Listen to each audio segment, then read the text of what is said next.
ভালো মন্দের সরকারের ১৮০ দিন বন্ধুর পথ পাড়ি দিয়ে মানুষের প্রত্যাশা পূরণ করতে চান মন্ত্রী উপদেষ্টারা।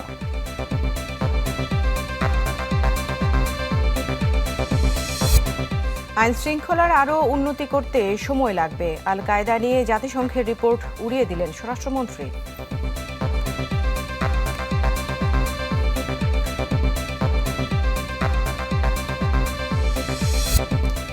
সংকুচিত হয়ে আসছে গণতন্ত্র, সরকারের বিরুদ্ধে বিরোধী দলের কণ্ঠরোধের অভিযোগ এনসিপি নেতাদের।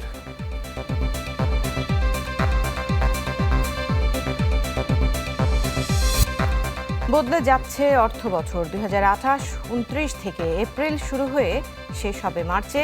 এ বছরের মধ্যেই নতুন পে স্কেল।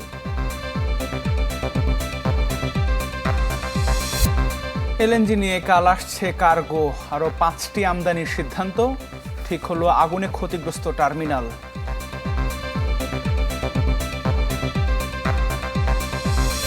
ভারী বৃষ্টিতে আবারও ডুবল চট্টগ্রাম। ১০,০০০ কোটি টাকা খরচ করেও সুফল না মেলায় ভুক্তভোগীদের ক্ষোভ।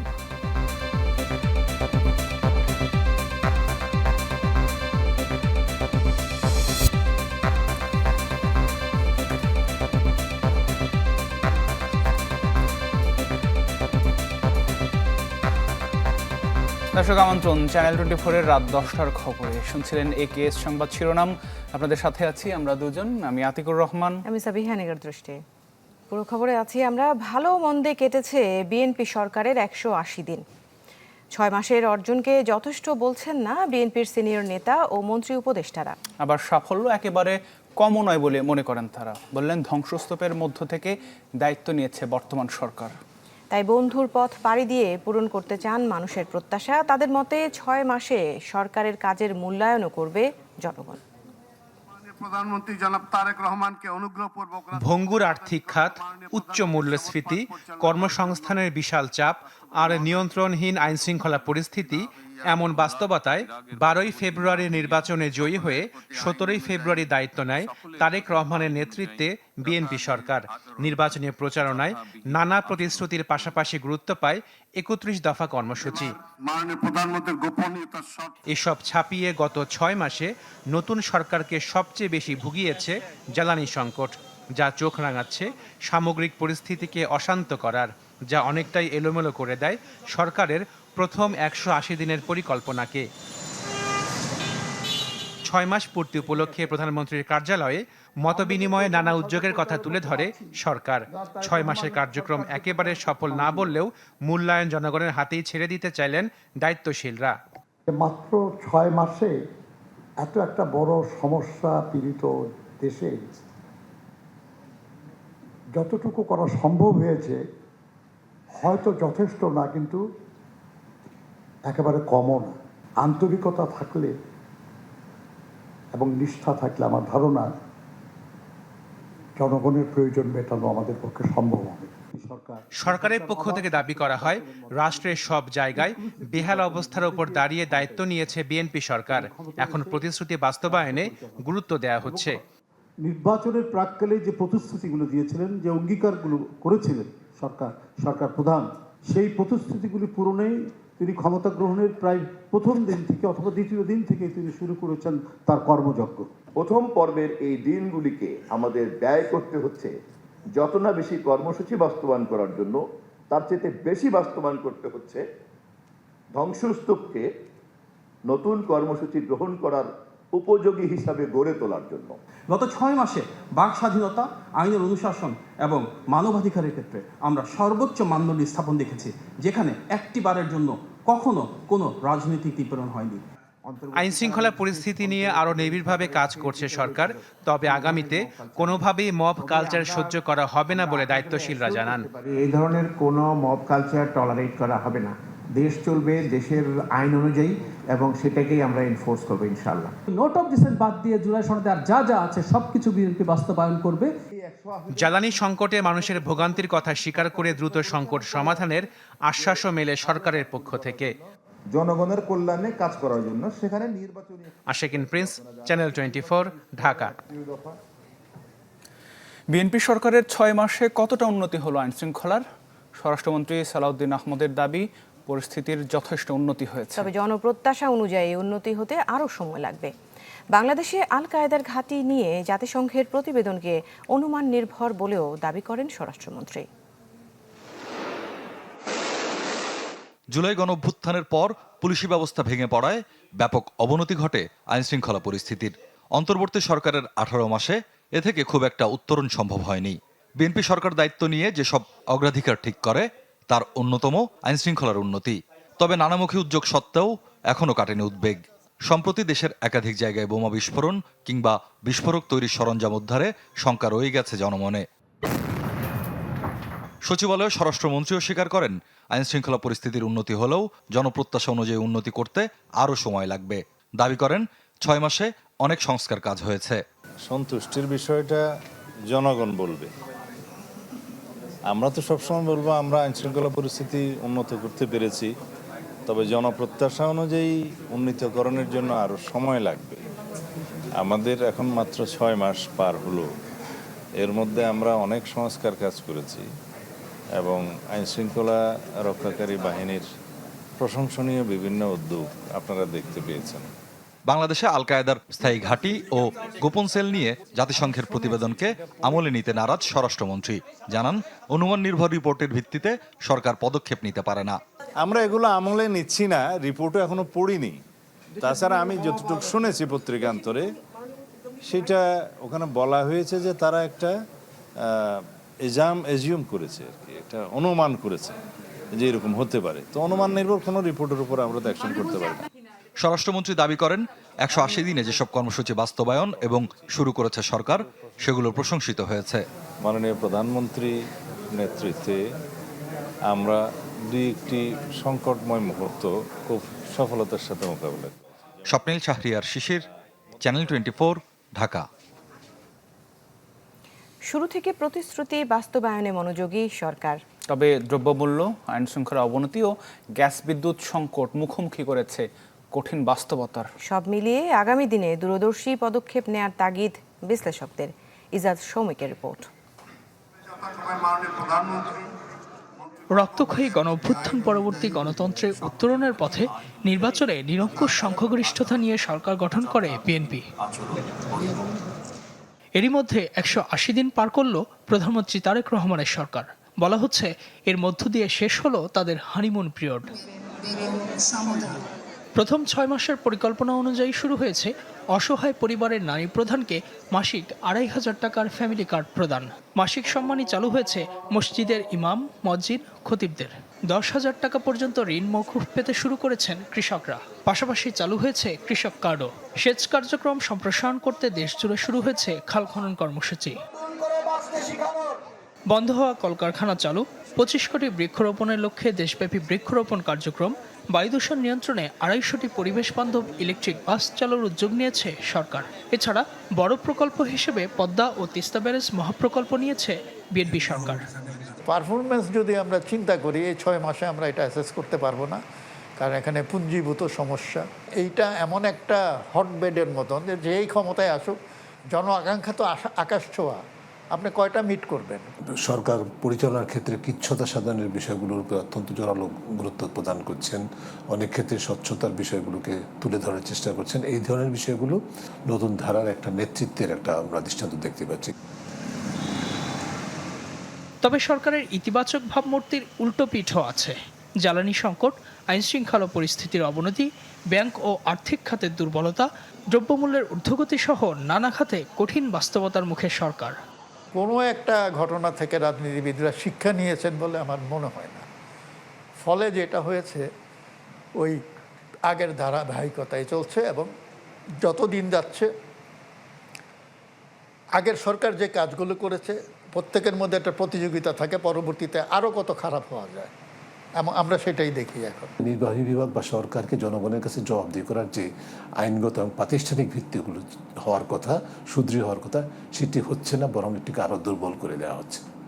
বিশ্লেষকরা বলছেন, আগামী দিনে অর্থনৈতিক স্থিতিশীলতা রক্ষার পাশাপাশি সরকারের জন্য চ্যালেঞ্জ রাজনৈতিক প্রতিশ্রুতি বাস্তবায়ন, বিশেষ করে গণভোট ও জুলাই সনদের প্রশ্ন। সংবিধান সংস্কার প্রসঙ্গে এবং প্রাতিষ্ঠানিক সংস্কারের বিষয়ে সরকার এবং বিরোধী দলের মধ্যে আমরা দেখছি ক্রমাগতভাবেই দূরত্ব সৃষ্টি হচ্ছে এবং এক ধরনের রাজনৈতিক মেরুকরণ হচ্ছে। এটাও সরকারকে মোকাবেলা করতে হচ্ছে।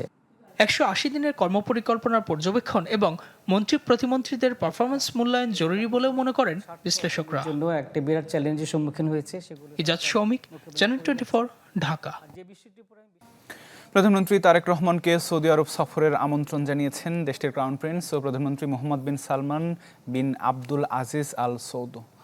সচিবালয়ে প্রধানমন্ত্রীর কার্যালয়ে ঢাকায় নিযুক্ত সৌদি রাষ্ট্রদূত ডক্টর আবদুল্লাহ জাফের প্রধানমন্ত্রীর সঙ্গে দেখা করে এই আমন্ত্রণপত্র তুলে দেন। এ সময় পররাষ্ট্রমন্ত্রী ডক্টর খলিলুর রহমান, প্রধানমন্ত্রীর পররাষ্ট্র বিষয়ক উপদেষ্টা হুমায়ুন কবির উপস্থিত ছিলেন।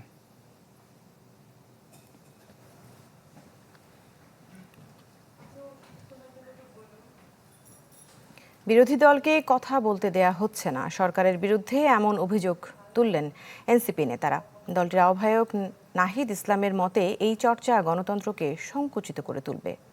এখানে আমার একটা বিশেষ বিষয়, আমি যখন সাংবাদিকের চোখে জুলাই শীর্ষক এই আয়োজন ডেমোক্রেটিক জার্নালিস্ট অ্যালায়েন্সের গণমাধ্যম কর্মীদের পাশাপাশি যেখানে অংশ নেন এনসিপি নেতারাও। আয়োজনে অন্তর্বর্তী সরকারের প্রেস সচিব গণ অভ্যুত্থান বিরোধী গণমাধ্যম কর্মী সক্রিয় দাবি করে তাদের সামাজিকভাবে উপেক্ষা করার আহ্বান জানান। আর এনসিপি নেতা সার্জিস আলমের অভিযোগ, জেলা পর্যায়ে প্রেস ক্লাব দখলের চেষ্টায় ক্ষমতাসীন দলের সংসদ সদস্যরা। স্থানীয় প্রেস ক্লাবগুলো, সেই প্রেস ক্লাবগুলো জেলা পর্যায়ে ক্ষমতাসীন দলের নেতৃবৃন্দ দখল করার অপচেষ্টা চালাচ্ছে।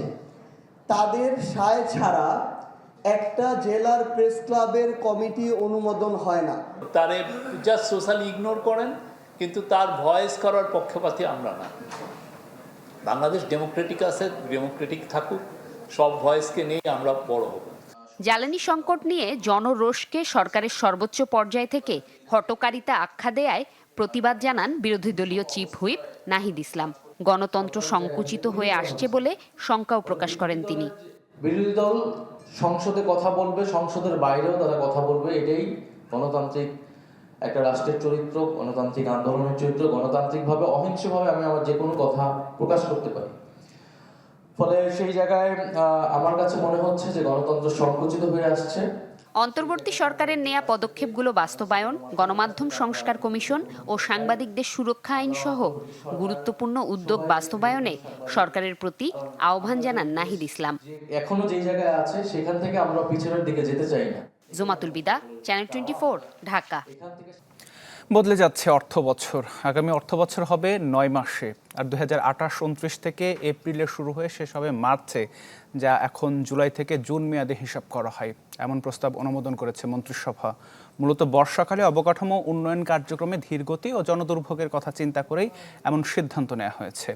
এক্ষেত্রে মন্ত্রিপরিষদ, অর্থ বিভাগ, বাংলাদেশ ব্যাংক, এনবিআর সহ অন্যান্য অংশীজনরা মিলে কমিটি গঠন করে বাস্তবায়নের রূপরেখা ঠিক করবে। সরকারের আর্থিক ব্যবস্থাপনার বিভিন্ন সিস্টেমেও প্রযুক্তিগত পরিবর্তন আনতে হবে। এর বাইরে র্যাব বিলুপ্ত করে স্পেশাল রেসপন্স ব্যাটালিয়ন নামে বিশেষ বাহিনীর আইনের খসড়ার চূড়ান্ত অনুমোদন দেওয়া হয়েছে। এদিন কাঁচামরিচ ও টমেটো আমদানিতে শুল্ক কর অব্যাহতির প্রস্তাব অনুমোদিত হয়। এবছরের মধ্যেই নতুন পে স্কেল বাস্তবায়ন করা হবে, এই কথা জানিয়েছেন অর্থমন্ত্রী আমির খসরু মোহাম্মদ চৌধুরী। তবে এ নিয়ে অধিকতর আলোচনার প্রয়োজন আছে বলেও জানান তিনি। পে কমিশনের অনেকগুলো দিক আছে, তো আমরা সবগুলো বিবেচনা করছি। এবছরের মধ্যে হবে, সবই হবে, কিন্তু এখানে তো অধিকতর আলোচনার বিষয় আছে, তাই না? আমরা আজকে একটা দিক নিয়ে আলোচনা করেছি, আর অন্যান্য দিক আছে। সব বিষয় আলোচনার পরে পূর্ণাঙ্গ যখন সিদ্ধান্ত হবে তো আপনাদের সামনে উপস্থাপন করব। চলতি অর্থ বছরেই হবে স্থানীয় সরকার নির্বাচন। এজন্য বাজেটে বরাদ্দ রয়েছে 6,000 কোটি টাকা। সচিবালয় স্থানীয় সরকার প্রতিমন্ত্রী মীর শাহে আলম জানান, নির্বাচন কমিশনের প্রস্তুতি শেষে আলোচনার পর হবে ভোটের সিদ্ধান্ত।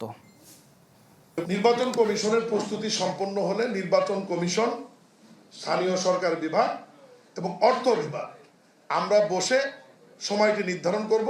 ই রিকশার ব্যাপারে আইন পাস হয়েছে, আমরা বিধিমালা তৈরির জন্য একটা মিটিং করেছি, আমরা বিধিমালা করছি। অবশেষে ঠিক হলো আগুনে ক্ষতিগ্রস্ত ভাসমান এলএনজি টার্মিনালের 2টি বয়লার। 2-1 দিনের মধ্যেই পুরোদমে মিলবে গ্যাস সরবরাহ। এছাড়া এলএনজি নিয়ে নতুন আরেকটি কার্গো আগামীকালকে আসছে। এ মাসেই আরও 5টি আমদানির অনুমোদন দেওয়া হয়েছে। আমদানি করা এলএনজি খালাসে 2টি টার্মিনাল পরিচালনা করে এক্সিলারেট। এর মধ্যে গত 21 জুলাই আগুনে ক্ষতিগ্রস্ত হয় একটি। সেই থেকে গ্যাসের অভাবে প্রায় 1 মাস ধরে নাভিশ্বাস জনজীবনে। ব্যবসা থেকে উৎপাদন সবখানে পড়ে ভাটার টান। মাসের শুরুতে একটি বয়লার ঠিক হলেও আরেকটি অচুলি ছিল। পেট্রোবাংলা জানায় সোমবার সকাল থেকেই পাইপলাইনে গ্যাসের যোগান বেড়েছে 2টি টার্মিনাল থেকেই। দুপুর 12টার সময় যেটা আসছে সেখানে দেখা যাচ্ছে এখানে 536 MMCFD সরবরাহ হয়েছে। দুটো সচল আছে, দুটাতেই সচল আছে এই পর্যন্ত আমি জানি, কেননা তো 536টা একটা থেকে দেওয়া সম্ভব না।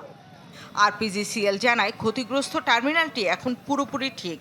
সামিটের টার্মিনালে খালাস হয়েছে একটি নতুন কার্গো। এক্সিলারেটের দ্বিতীয় বয়লার এখন যোগান দেওয়া শুরু না করলেও আগের চেয়ে বেড়েছে সরবরাহ। আমাদের যে নমিনেশন দেওয়া আছে 600 থেকে 650, সামিট দেবে 500 থেকে 550 আর এক্সিলারেট 100। বয়লার দুইটাই চলতেছে। টার্মিনাল এখন ওকে, আপনার এলএনজি নাই, এই জন্য যেটা ক্ষতিগ্রস্ত ছিল, যে সেকেন্ড বয়লারটা বলছিল যে সময় লাগবে সারতে, ওটার কি অবস্থা? হ্যাঁ, ওটা চালু হয়ে গেছে, ওটা ঠিক আছে। এখন একটু সমস্যা নাই। জ্বালানি মন্ত্রণালয় বলছে 18 আগস্ট আসছে আরেকটি কার্গো। সেই সাথে এক্সিলারেটের দ্বিতীয় বয়লারও কাল বা পরশু থেকে কাজ শুরু করবে। জাস্ট এখন মানে ফুল সুইং হইতে 2 দিন লাগতে পারে। কার্গো তো পাইপলাইনে যা করার সবই আছে। এখন আসলে তো সবকিছুতে একটা অনিশ্চয়তা আছে। 18 তারিখ বিরোধে আছে।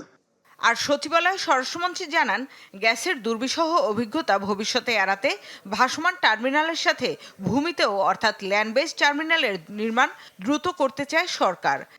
আমরা মাতারবাড়ি গভীর সমুদ্র বন্দর মাননীয় প্রধানমন্ত্রীর নেতৃত্বে ভিজিট করতে গিয়েছিলাম। সেখানে আমরা ল্যান্ড বেস এলএনজি টার্মিনাল করার বিষয়ে আমরা সিদ্ধান্ত নিয়েছি, মাননীয় প্রধানমন্ত্রী সিদ্ধান্ত দিয়েছেন। এরই মধ্যে একটি নতুন এফএসআরইউ বাড়াতে চীনা কোম্পানির সাথে চুক্তিও হয়েছে। শামিমা সুলতানা, চ্যানেল 24, ঢাকা। গ্যাসের অভাবে দিনের পর দিন শিল্প কারখানায় বন্ধ উৎপাদন।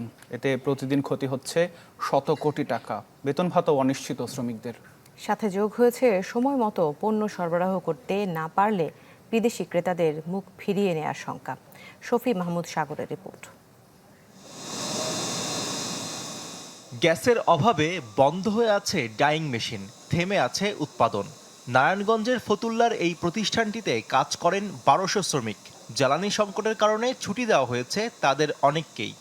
6 দিন থেকে 7 দিন যাবৎ আমরা টোটালি গ্যাস পাচ্ছি না, একদম জিরো। এখন বিদ্যুৎ দিয়ে সামান্য যতটুকু চালানো যাচ্ছে ফ্যাক্টরি অতটুকুই চলতেছে, কিন্তু গ্যাসের যেগুলো আছে আমাদের টোটালি বন্ধ আছে। এমন সংকটে গাজীপুর, ময়মনসিংহ, সিলেট সহ সারা দেশের অসংখ্য শিল্প প্রতিষ্ঠান। দিনে হাজার কোটি টাকা লোকসানে দিশেহারা মালিক কর্মকর্তারা। জানান, শ্রমিকদের বেতন ভাতা পরিশোধে হিমশিম খেতে হচ্ছে। বাধ্য হয়ে ছাঁটাই করতে হচ্ছে কর্মী। আমরা শ্রমিক নিয়োগ বন্ধ করে দিচ্ছি, সব সেক্টরেই, সব ডিপার্টমেন্টে না নিয়োগ বন্ধ করে দিচ্ছি। কারণ আমরা শ্রমিকদা করবো কি, যা নিছি তাই তো অলস দিন কাটাচ্ছে। তারাও একটা আতঙ্কের মধ্যে আছে যে আমাদের ফ্যাক্টরি মনে হয় বন্ধ হয়ে যাচ্ছে। এই আতঙ্কটা কিন্তু ছড়াচ্ছে। আমাদের অনেকে এখনো বেতন দিতে পারেনি।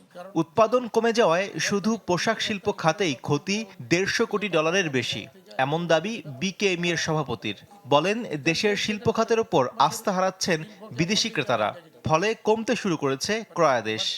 কারণ আমার তো মাস শেষে শিপমেন্ট করে ওই শিপমেন্টের ডকুমেন্টস দিয়ে টাকা ব্যাংক থেকে নিয়ে আমাকে স্যালারি দিতে হয়, ওই টাকা দিয়ে আমাকে ব্যাংকের ইনস্টলমেন্ট পরিশোধ করতে হয়। তো আমি যদি উৎপাদন করতে না পারি, আমি যদি রপ্তানি করতে না পারি, তাহলে আমি টাকা পাবো কোত্থেকে?